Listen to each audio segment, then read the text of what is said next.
Parallel reaction या फिर इसको दूसरा नाम देते हैं साइड रिएक्शन पढ़ेंगे। आज हम लोग पढ़ेंगे पैरेलल रिएक्शन या फिर इसका नाम होता है साइड रिएक्शन भी इसको कहेंगे। अब यह है कि पैरेलल रिएक्शन या साइड रिएक्शन होता क्या है। पैरेलल रिएक्शन या साइड रिएक्शन कहते हैं वैसी अभिक्रिया को जिसमें प्रतिकारक एक साथ या ये कह सकते हैं कि प्रतिक्रिया करके या विघटित करके एक से अधिक प्रोडक्ट का निर्माण करता है और दोनों अभिक्रियाएं साथ साथ चलती हैं। यह नहीं होता है कि एक अभिक्रिया पूरा हो उसके बाद दूसरा अभिक्रिया प्रारंभ हो, एक साथ दोनों अभिक्रियाएं होगी और अलग अलग प्रोडक्ट का निर्माण होगा। तो इसको हम लोग ये कह सकते हैं कि the reaction in which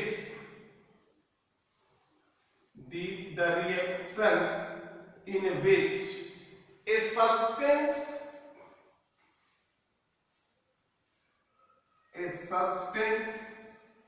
reacts or decomposes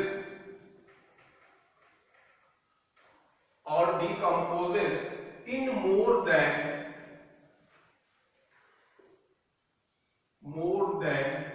one ways, यानी इसमें रिएक्टेंट जो होंगे या तो प्रतिक्रिया करें या फिर ये विघटित होंगे एक से अधिक तरीके से।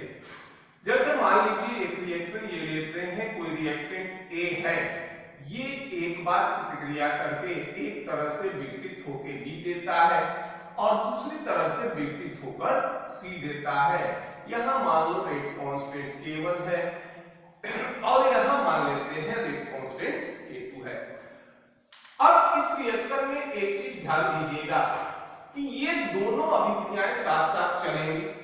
यहां जो होगा ये नहीं है कि पहले बी बने उसके बाद सी बने, दोनों अभिक्रियाएं साथ साथ चलेंगी। ए से ही बी का निर्माण होगा और ए से ही सी का निर्माण होगा और K1 और K2 ये दोनों बराबर नहीं होंगे। तो इस तरह के अभिक्रिया को हम लोग नाम दे रहे थे पैरेलल रिएक्शन। इसका हम लोग काइनेटिक्स आज देखेंगे। कल पहले भी हमने ये कहा था कि हम लोग इसका कोई डेरिवेशन नहीं करेंगे, सिर्फ इसका सूत्र यूज करेंगे। अब ये मान लेते हैं कि ए से बी का फॉर्मेशन ये भी हमारा क्या होता है फर्स्ट ऑर्डर रिएक्शन मान लेते हैं और ए से सी का फॉर्मेशन ये भी हमारा क्या होगा फर्स्ट ऑर्डर रिएक्शन होगा। तो अब ये है कि फर्स्ट ऑर्डर रिएक्शन के बारे में हमने पूरा पढ़ लिया। इसका रेट का एक्सप्रेशन ज्ञात कर सकते हैं, इसके लिए K का वैल्यू या ये इंटीग्रेटेड लॉग ज्ञात कर सकते हैं, हाफ लाइफ पीरियड ज्ञात कर सकते हैं, एक्टिवेशन एनर्जी का मान ज्ञात कर सकते हैं। सारे जितने भी इसके एक्सप्रेशन थे सारे एक्सप्रेशन हम लोग पढ़ लिए हैं। अब सिर्फ एक्सप्रेशन को जोड़ना होगा। जहां कठिनाई हो, कठिनाई कब होगा कि जब एक हमारा फर्स्ट रिएक्शन हो दूसरा हमारा सेकंड रिएक्शन हो। तो इस तरह के कंडीशन हम लोग नहीं पढ़ेंगे, हम लोग सिर्फ यही पढ़ेंगे कि दोनों रिएक्शन हमारा फर्स्ट ऑर्डर है। अब अगर मान लीजिए हम इसको ग्राफिकली रिप्रेजेंट करना चाहें तो ग्राफिकली अगर हम रिप्रेजेंट करेंगे तो मान लो एक्स एक्सिस पर ये हमारा क्या हो गया टाइम और वाई एक्सिस पर हमारा कंसंट्रेशन हो गया, ये हो गया समय मान लीजिए 0। अब हम एक एक टर्म में काउंट करते हैं तो प्रारंभ में जब समय हमारा 0 होगा तो A का कंसंट्रेशन मैक्सिमम होगा, ये A0 इंडिकेट करेगा। जैसे जैसे समय बढ़ेगा A का कंसंट्रेशन कम होगा तो ग्राफ ऊपर से नीचे की तरफ जाएगा, टाइम बढ़ेगा तो ये बाईं ओर से दाहिनी ओर चलेंगे और इस तरह से ये क्या होगा A का ग्राफ होगा। अब हम लोग यहां हमारा दो प्रोडक्ट है, एक B है और C है, एक बार B बनेगा दूसरी बार C बनेगा। अब P अगर 0 होगा तो B भी हमारे 0 होगा और C भी 0 होगा। जैसे जैसे समय बढ़ेगा B का सांद्रण भी बढ़ेगा और C का भी सांद्रण बढ़ेगा। तो ये मान लीजिए ये B हो गया और ये हो गया C। तो जो मेन प्रोडक्ट होगा ये हो जाएंगे आपके मेन प्रोडक्ट और ये हो जाएंगे क्या हमारे, ये होंगे माइनर प्रोडक्ट होंगे। इसको मेजर प्रोडक्ट भी कह सकते हैं या मेन प्रोडक्ट भी कह सकते हैं। इसकी प्रतिशत मात्रा अधिक होगी। सामान्यतः इस तरह के रिएक्शन अधिकांश हमको ऑर्गेनिक रिएक्शंस में मिलते हैं। ऑर्गेनिक रिएक्शन में इसका एक एग्जांपल देखते हैं। ये जानते होंगे कि फेनॉल, इसका अगर हम नाइट्रेशन कराते हैं तो फेनॉल हमारा ऑर्थो पैरा डायरेक्टिंग ग्रुप होता है। तो एक बार NO2 ग्रुप ऑर्थो पोजीशन पर जुड़ेगा और दूसरे बार NO2 ग्रुप पैरा पोजीशन पर जुड़ेगा। ये हो गया ऑर्थो पोजीशन पे जुड़ेगा और दूसरे बार ये हमारा पैरा पोजीशन पर जुड़ेगा। तो इसका प्रतिशत मात्रा ऑर्थो प्रोडक्ट की प्रतिशत मात्रा अधिक होती है। तो ये मेन प्रोडक्ट होंगे और ये हमारे क्या होंगे, ये माइनर प्रोडक्ट होंगे। अधिकांश ऑर्गेनिक रिएक्शन में हो सकता है कि ये 3 तरह से विघटित हो, यह भी हो सकता है कि ये 4 तरह से विघटित हो।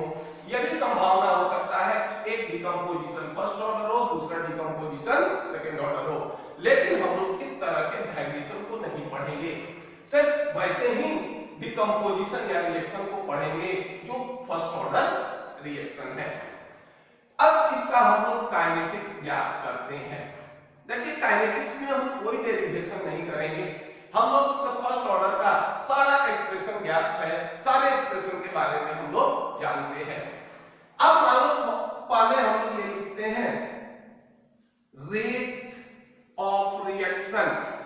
क्या हो जाएगा रेट ऑफ रिएक्शन, ए के टर्म में minus dA upon dt equal to, ये क्या हो जाएगा, इसको हम लोग मान लेते हैं कि मोलर कंसंट्रेशन ऑफ A। ये हमारा क्या है, कोई फर्स्ट ऑर्डर रिएक्शन है। अब मान लीजिए 2 रिएक्शन थे, एक को हम नाम दे रहे हैं स्टेप 1। ये स्टेप 1 है हमारा, A gives out B। Rate constant हमारा क्या है, K1। अब यहां ये हम लोग निकाल सकते हैं, ये हमने शुरू में ही पढ़ा था कि dA अपॉन dt, ये हो गया rate of reaction in terms of A। ये बराबर हो जाएगा क्या, dB बाई dt। ये बराबर हो जाएगा किसके, ये बराबर हो जाएगा आपका dB by dt equal to, ये क्या हो जाएगा, K A के बराबर हो जाएगा। अब मान लीजिए दूसरा, अगर ये है हमारा, सॉरी ये हो जाएगा K1A स्टेप 2। यहां भी ये हो जाएगा स्टेप 2 में हम ये रिएक्शन लेते हैं, A गिव्स आउट C। ये हो गया K2, ये हो जाएगा dA upon dt equal to, ये हो जाएगा dC by dt equal to K2A के बराबर हो जाएगा, K2A के बराबर हो जाएगा। अब क्योंकि हमने प्रारंभ में ही पढ़ा था कि इस रिएक्शन को ये कहेंगे कि 1 मोल A डिसएपियर होगा तो 1 मोल B का फॉर्मेशन होगा। तो जितना A डिसएपियर होता है उतना ही क्या होगा, B का फॉर्मेशन होगा। अब यहां पर स्थिति ये था, देखिए ये है आपका minus dA upon dt equal to KA। dA upon dt, dA upon dt equal to KA। अब यहां dA का मान ये भी था हमारा, dA का मान ये होगा K1 dA by dt plus K2 dB by dt, dB by dt। अब ये हो जाएगा minus dA by dt equal to, ये कर लेते हैं K1 प्लस K2, ये हो जाएगा, ये भी होगा A ये हो जाएगा dA upon dt, dA upon dt, और ये होगा minus dA upon dt equal to, इसको हम नाम देते हैं k नेट, ये हो जाएंगे dA अपॉन dt। अब याद कीजिए, इसको कुछ दूर मिटा रहे हैं, इसको नोट भी कर लीजिए, इसको नोट भी कर लीजिए।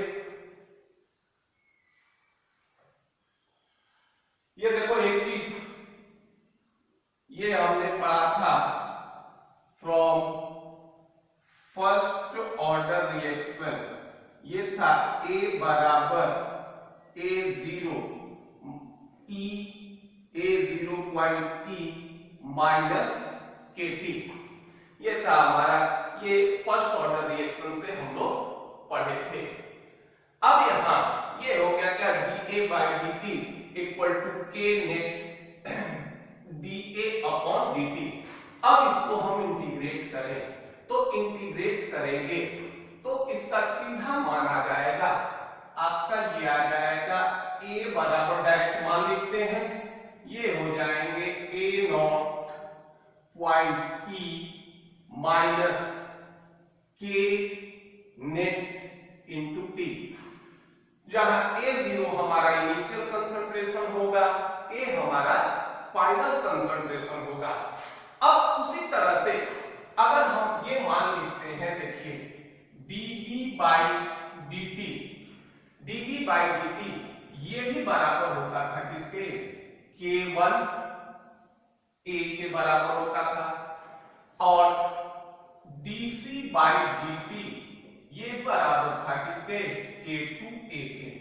अब देखो A का मान हमारे पास है, तो हम ये लिख दें K1, A का मान लिख लो, ये हो गया A0 dot E minus K1T, और ये होगा K2 A0 E minus K2T के बराबर हो जाएगा।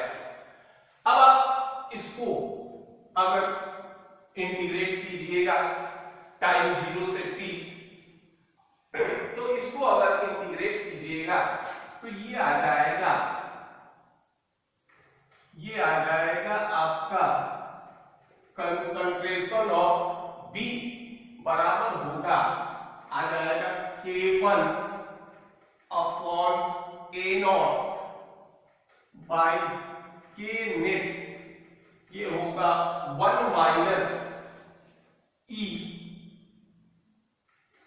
K नेट इंटू T, इसके बराबर, इसको सॉल्व कर लीजिएगा, सॉल्व, या फिर इसका एक्सप्रेशन हम लोग नहीं निकाल रहे हैं, सीधा वैल्यू निकालेंगे। अब देखिए ये होगा कंसंट्रेशन ऑफ C, ये होगा K2 A0 K net 1 minus E upon K net into T। अब अगर हम इसको डिवाइड करें, ये हो जाए concentration of B upon concentration of C, तो देखिए सारे वैल्यूज जो होंगे ये कैंसिल हो जाएंगे, सिर्फ आ जाएगा K1 बटा K2। डायरेक्ट इसी सूत्र का उपयोग करेंगे। अब हम इसके सहायता से कंसंट्रेशन ऑफ B और कंसंट्रेशन ऑफ C ज्ञात कर सकते हैं। यहां एक चीज और ध्यान दीजिएगा, अब यह है कि concentration of B directly proportional to K1 और concentration of C directly proportional to K2।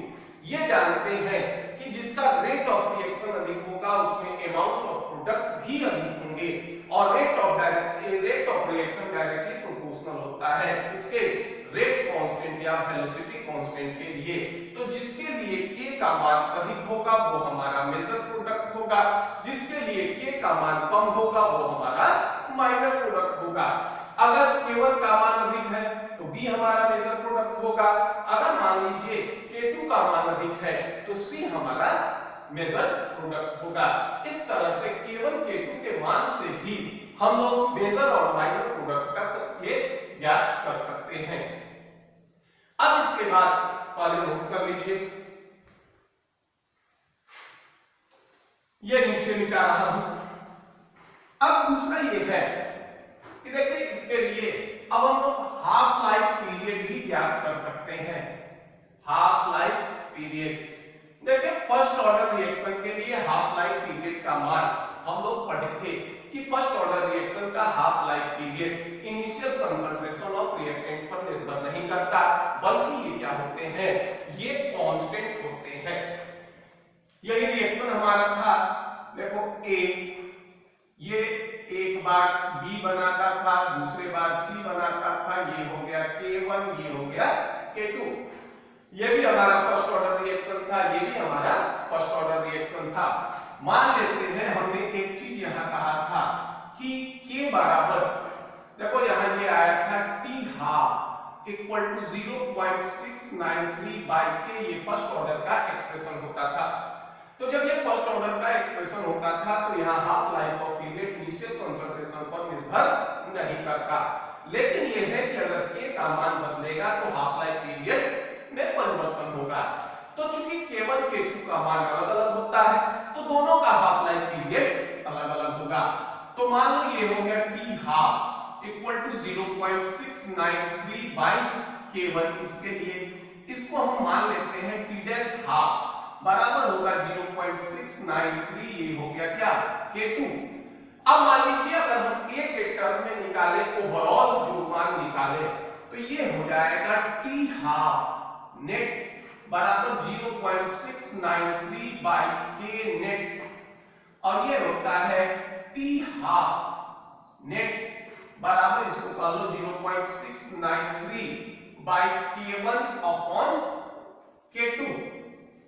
अब K1 K2 का मान रख लो तो T हाफ नीचे चला आएगा, ये हो जाएगा T डैश नेट, डायरेक्ट लिख रहे हैं 0.693 बाई, ये हो जाएगा आपका 0.693 by K1 plus 0.693 by K2। अब इसको ये कॉमन ले लोगे, ये कैंसिल हो जाएगा और नेट आ जाएगा T half net, T half net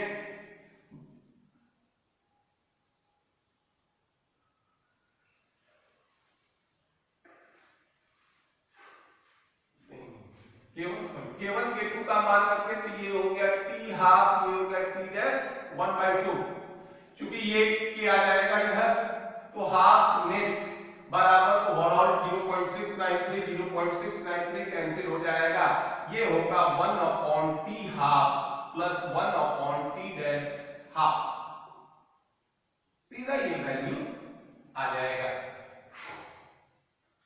इसको नोट कर लीजिए।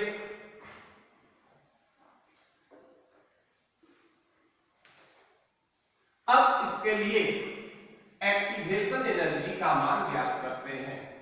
देखिए इसमें परेशानी इसलिए नहीं आ रहा है क्योंकि दोनों जो रिएक्शन है जो साइड वाइज चल रहे हैं दोनों फर्स्ट ऑर्डर है। अगर मान लीजिए इसमें एक फर्स्ट ऑर्डर और एक सेकंड ऑर्डर होता तो फिर इसके कैलकुलेशन में काफी कठिनाई आ जाती, दोनों का मान अलग अलग निकालकर फिर इसको जोड़ना पड़ता। क्योंकि एक ऑर्डर के रिएक्शन है इसलिए इसमें कोई परेशानी नहीं, सीधे वैल्यू को जोड़ देते हैं। अब हम लोग ये निकालते हैं एक्टिवेशन एनर्जी। हम लोग पढ़े थे आर्हेनियस इक्वेशन से K equal to A E minus EA upon RT, ये हमारा क्या था, आर्हेनियस इक्वेशन था। देखिए K नेट बराबर हो जाएगा K1 प्लस K2। अब मान रखो K नेट बराबर ये होगा, ये मान लेते हैं फ्रीक्वेंसी फैक्टर हो गया A net dot E minus EA net RT बराबर ये हो जाएगा K1 equal to A net, sorry A1 कर लो, A1 dot E minus EA1 upon RT plus K2 equal to A2 dot E minus EA2 upon RT। और इसको अगर हम लोग सॉल्व करेंगे तो ये आ जाएगा आपका EA नेट बराबर K1 EA1 plus K2 EA2 upon K1 plus K2, ये वैल्यू आ जाएंगे। इस तरह से हम लोग पैरेलल रिएक्शन का काइनेटिक्स देख सकते हैं, हाफ लाइफ पीरियड देख सकते हैं, एक्टिवेशन एनर्जी का मान देख सकते हैं। चूंकि ये टॉपिक हम लोग को कोर्स ऑफ स्टडी में उतना अधिक नहीं पढ़ना है, क्लास 12 में तो ये पढ़ना ही नहीं है, लेकिन IIT और NET इसमें एक आध क्वेश्चन कभी कभी आ जाते हैं। चूंकि इसका कैलकुलेशन काफी कॉम्प्लिकेटेड होता है और इससे जो क्वेश्चन आते हैं वो सीधा मान पर आएंगे, सीधा ये वैल्यू देगा और कहेगा कि इसका मान कैलकुलेट कीजिए। इसलिए हम लोग इसके कैलकुलेशन को छोड़कर डायरेक्ट रिजल्ट हम लोग लिख रहे हैं। इस तरह से ये आपका केमिकल काइनेटिक्स पूरा का पूरा मैंने समाप्त कर दिया। इस केमिकल काइनेटिक्स में हमारा 12 वीडियोस हैं और एक कंटेंट्स के वीडियोस हैं। कुल मिलाकर केमिकल काइनेटिक्स में 13 वीडियोस हैं और ये पूरा केमिकल काइनेटिक्स आपको इन 13 वीडियोस में समाप्त हो जाएगा। लगभग इन 13 वीडियो के टाइम का ड्यूरेशन है लगभग 8.5 घंटे, यानी इस 13 वीडियो में 8.5 घंटे आपको पढ़ाया गया है। उम्मीद करते हैं कि ये केमिकल काइनेटिक्स आपको अच्छी तरह से समझ में आया हो और अगर आपको ये वीडियो पसंद आया हो तो इसको लाइक कीजिए, सब्सक्राइब कीजिए। धन्यवाद।